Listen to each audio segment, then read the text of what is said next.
আইএমএফের চাপে নয়, বৈশ্বিক পরিস্থিতির কারণে জ্বালানি তেলের দাম বাড়ানো হয়েছে বলে জানিয়েছেন অর্থমন্ত্রী আমির খসরু মাহমুদ চৌধুরী। আর যুদ্ধকালীন অবস্থার কারণে সরকার জ্বালানি তেলের দাম সমন্বয় করতে বাধ্য হয়েছে বলে জানান জ্বালানি মন্ত্রী ইকবাল হাসান মাহমুদ।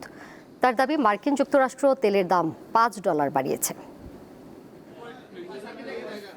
যুক্তরাষ্ট্রে বিশ্বব্যাংক ও আইএমএফ এর বসন্তকালীন বৈঠক থেকে ফিরে রবিবার সচিবালয়ে গণমাধ্যমে কথা বলেন অর্থমন্ত্রী। জানান, আইএমএফ ও বিশ্বব্যাংকের সঙ্গে আলোচনা এখনো শেষ হয়নি। জনগণের স্বার্থ সংরক্ষণের বাইরে গিয়ে আইএমএফ ও ওয়ার্ল্ড ব্যাংকের কাছ থেকে কোনো ঋণ নেওয়া হবে না বলেও জানান তিনি। আলোচনা চলছে, যতক্ষণ আলোচনা শেষ না হয় আগামী 15-20 দিন আরো 1 মাস আলোচনা হতে পারে। এরপরে আলোচনা যেখানে গিয়ে দাঁড়ায় আমরা সিদ্ধান্ত নেব নেক্সট স্টেপ কোথায় যাব। এটা আমাদের সিদ্ধান্ত। অর্থমন্ত্রী বলেন, বৈশ্বিক পরিস্থিতি বিবেচনায় জ্বালানি তেলের দাম বাড়ানো হয়েছে। আইএমএফ এর সাথে দাম বাড়ানোর কোনো সম্পর্ক নেই।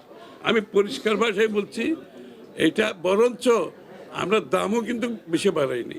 অন্যান্য দেশে আমি বলি, আমেরিকাতে দাম দ্বিগুণ হয়ে গেছে, শ্রীলঙ্কায় 25% হয়ে গেছে। তারপরে আমরা যতটুকু বেরিয়েছি খুবই নগণ্য। এইটা বাড়াতে হয়েছে শুধুমাত্র আমাদের তহবিলের উপর এত প্রেশার আসতেছে, আমাদের তো বাকি প্রোগ্রাম চালাতে হবে। এদিকে সচিবালয়ে জ্বালানি মন্ত্রী জানান, মধ্যপ্রাচ্যে যুদ্ধ পরিস্থিতির কারণে তেলের দাম বাড়াতে বাধ্য হয়েছে সরকার। তারপরও ভর্তুকি দিতে হচ্ছে বলেও দাবি করেছেন তিনি। আমেরিকাও $5 বাড়িয়ে দিচ্ছে।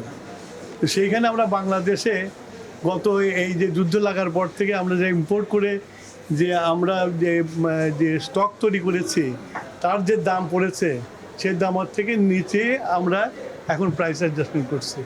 এটা করতে বাধ্য হয়েছি আমরা, কারণ এটা বৈদেশিক মুদ্রাতে কিনতে হয় এবং সেটা যাতে কিছু বেড়ে আমরা স্বর্ণীয় লেভেলে থাকতে পারি সেই ব্যবস্থা করেছি। ভর্তুকি এখনও আছে। ইফ ইউ ওয়ান্ট অ্যাকুরেট হিসাব, তাহলে আমার মন্ত্রণালয়ে যে বসে ওখান থেকে হিসাব নিয়ে। চলতি মাসের শুরুতে জ্বালানি মন্ত্রণালয় জানিয়েছিল, প্রতিদিন সরকার জ্বালানি তেলে 167 কোটি টাকা ভর্তুকি দেয়। রুবায়েত হাসান, দীপ্ত সংবাদ, ঢাকা।